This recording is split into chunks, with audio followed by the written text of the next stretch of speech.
Καρκίνοι, κάποιος δεν είναι απόλυτα ειλικρινής μαζί σας αυτήν την εβδομάδα και πάμε να δούμε την πρώτη κάρτα για εσάς από 23 έως και 31 Αυγούστου. 5 σπαθί, η κάρτα του ψεύτη. Ένας άνθρωπος λοιπόν αυτή την εβδομάδα δεν θα είναι απόλυτα ειλικρινής απέναντί σας. Στον ερωτικό τομέα, αγαπημένα μου καρκινάκια, μιλάμε για έναν άνθρωπο ο οποίος λέει μικροψέματα ή μας κρύβει γενικότερα έτσι κάποιες συμπεριφορές. Μιλάμε για αυτό που λέμε την πισόπλατη έτσι μαχαιριά. Μπορεί να αισθανθείτε ότι ένας άνθρωπος σας προδίδει πισόπλατα, σας μαχαιρώνει πισόπλατα, έτσι, ή κάποιος άνθρωπος να μιλάει πίσω από την πλάτη μας πολλές φορές. Έτσι, βλέπουμε και στην κάρτα πώς απεικονίζεται αυτό.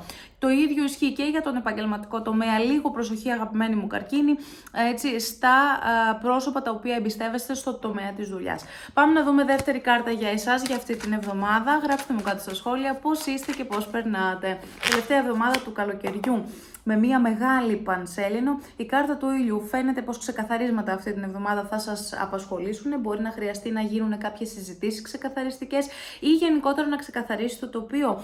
Έτσι, κάτι το οποίο δεν έχετε κάνει μέχρι τώρα μπορεί να πρέπει να γίνει αυτή την εβδομάδα για εσάς.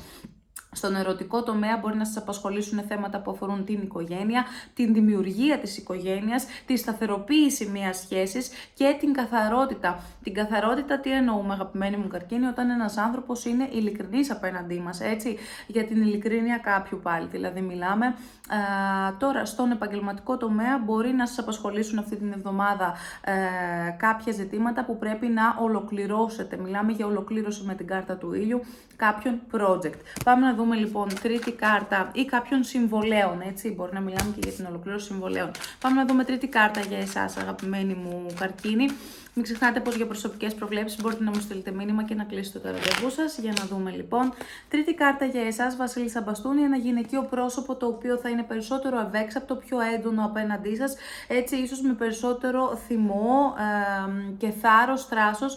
Αυτή την εβδομάδα μπορεί να σας απασχολήσει. Γυναίκα σε ζώδια της φωτιάς, κρυός λοιπόν, λέων και τοξότης θα σας απασχολήσουν αυτή την εβδομάδα. Μπορεί να έρθουν έτσι στο επίκεντρο για εσάς. Για τους άντρες της παρέας μας μπορεί να μιλάμε για μια νέα γνωριμία στον ερωτικό τομέα σε ζώδια αυτά και οροσκόπους. Ενώ για τις γυναίκες της παρέας μας αυτή την εβδομάδα, όπως είπαμε, μπορεί να αισθανθούμε λίγο περισσότερη ένταση.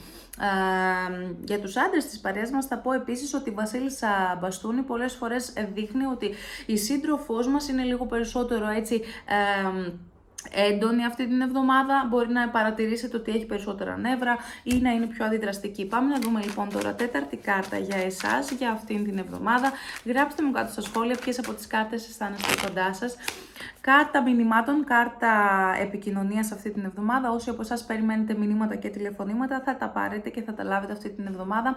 Φαίνεται πως κάποιος θέλει να επικοινωνήσει μαζί σας. Στον ερωτικό τομέα πολλές φορές μιλάμε για επικοινωνία.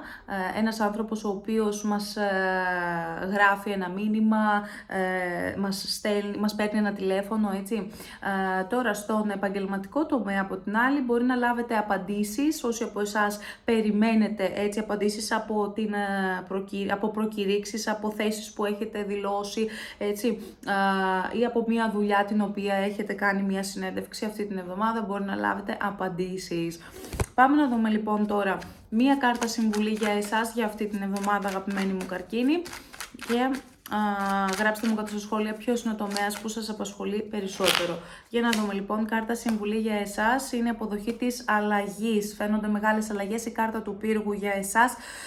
Ανακατατάξεις, αλλαγές οι οποίες συμβαίνουν τώρα είναι απαραίτητες. Αυτό έχει να σας συμβουλέψει η κάρτα του πύργου, αγαπημένοι μου καρκίνοι. Παρόλο που μπορεί να αισθάνεστε ότι αλλάζουν ριζικά κάποια πράγματα και μιλάμε για μεγάλες έτσι αλλαγές, αυτές οι αλλαγές είναι απαραίτητες σε οποιονδήποτε τομέα.